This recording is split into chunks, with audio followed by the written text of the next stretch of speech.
4.5 মাস পেরিয়ে গেলেও মংলা থেকে নিখোঁজ তরুণ মিরাজের খোঁজ মিলেনি এখনো। 6 লাখ টাকার লেনদেন সহ ডাকাত চক্রের সঙ্গে যোগাযোগ ঘিরে রহস্য।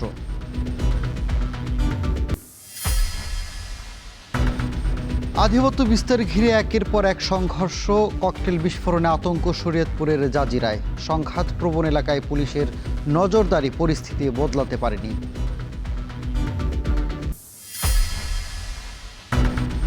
গ্যাস সংকটে সিলেটের শিল্প কারখানায় উৎপাদন কমেছে 30 থেকে 40%।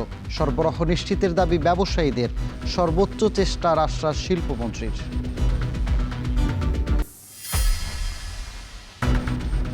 এবং মামলা জটিলতা, আধুনিক মর্গ নির্মাণ প্রকল্প থমকে আছে পাবনায়। মরদেহের সুরত হাল নিয়ে চরম ভোগান্তি, দ্রুত ভবন নির্মাণের আশ্বাস কর্তৃপক্ষের।